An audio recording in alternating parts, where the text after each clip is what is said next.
اور اگر تم ان اہل کتاب کے پاس تمام نشانیاں بھی لے کر آؤ تو بھی یہ تمہارے قبلے کی پیروی نہ کریں، اور تم بھی ان کے قبلے کی پیروی کرنے والے نہیں ہو، اور ان میں سے بھی بعض کے قبلے کے پیرو نہیں۔ اور اگر تم باوجود اس کے کہ تمہارے پاس علم یعنی اللہ کا حکم آ چکا ہے ان کی خواہشوں کے پیچھے چلو گے تو ظالموں میں ہو جاؤ گے۔ جن لوگوں کو ہم نے کتاب دی ہے وہ ان پیغمبر آخر الزمان صلی اللہ علیہ وآلہ وسلم کو اس طرح پہچانتے ہیں جس طرح اپنے بیٹوں کو پہچانا کرتے ہیں، مگر ایک فریق ان میں سے سچی بات کو جان بوجھ کر چھپا رہا ہے۔ اے پیغمبر صلی اللہ علیہ وآلہ وسلم،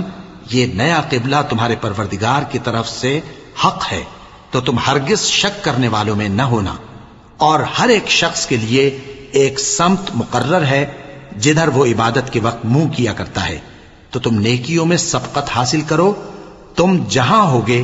اللہ تم سب کو جمع کرے گا، بے شک اللہ ہر چیز پر قادر ہے۔ اور تم جہاں سے نکلو نماز میں اپنا منہ مسجد حرام کی طرف کر لیا کرو، بے شبہ یہ تمہارے پروردگار کی طرف سے حق ہے، اور تم لوگ جو کچھ کرتے ہو اللہ اس سے بے خبر نہیں۔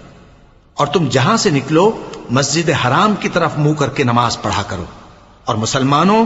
تم جہاں ہوا کرو اسی مسجد کی طرف رخ کیا کرو۔ یہ تاکید اس لیے کی گئی ہے کہ لوگ تم کو کسی طرح کا الزام نہ دے سکیں، مگر ان میں سے جو ظالم ہیں وہ الزام دیں تو دیں، سو ان سے مت ڈرنا اور مجھی سے ڈرتے رہنا، اور یہ بھی مقصود ہے کہ میں تم کو اپنی تمام نعمتیں بخشوں، اور یہ بھی کہ تم راہ راست پر چلو۔ جس طرح من جملہ اور نعمتوں کے ہم نے تمہیں میں سے ایک رسول بھیجے ہیں جو تم کو ہماری آیتیں پڑھ پڑھ کر سناتے اور تمہیں پاک بناتے، اور کتاب یعنی قرآن اور دانائی سکھاتے ہیں، اور ایسی باتیں بتاتے ہیں جو تم پہلے نہیں جانتے تھے، سو تم مجھے یاد کیا کرو، میں تمہیں یاد کیا کروں گا، اور میرا احسان مانتے رہنا اور میری ناشکری نہ کرنا۔ اے ایمان والو، صبر اور نماز سے مدد لیا کرو، بے شک اللہ صبر کرنے والوں کے ساتھ ہے۔ اور جو لوگ اللہ کی راہ میں مارے جائیں ان کی نسبت یہ نہ کہنا کہ وہ مرے ہوئے ہیں، وہ مردہ نہیں بلکہ زندہ ہیں، لیکن تم کو شعور نہیں۔ اور ہم کسی قدر خوف اور بھوک اور مال اور جانوں اور میووں کے نقصان سے تمہاری آزمائش کریں گے، اور صبر کرنے والوں کو بشارت سنا دو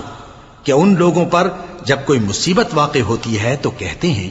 کہ ہم اللہ ہی کا مال ہیں اور اسی کی طرف لوٹ کر جانے والے ہیں۔ یہی لوگ ہیں جن پر ان کے پروردگار کی عنایتیں ہیں اور خصوصی رحمت بھی ہے، اور یہی سیدھے رستے پر ہیں۔ بے شک کوہ صفا اور مروہ اللہ کی نشانیوں میں سے ہیں، تو جو شخص خانہ کعبہ کا حج یا عمرہ کرے اس پر کچھ گناہ نہیں کہ دونوں کے درمیان چکر لگائے، بلکہ یہ ایک نیک کام ہے، اور جو کوئی نیک کام کرے تو اللہ قدردان ہے، دانا ہے۔ جو لوگ ہمارے حکموں اور ہدایتوں کو جو ہم نے نازل کی ہیں کسی غرض فاسد سے چھپاتے ہیں، باوجود کہ ہم نے ان کو لوگوں کے سمجھانے کے لیے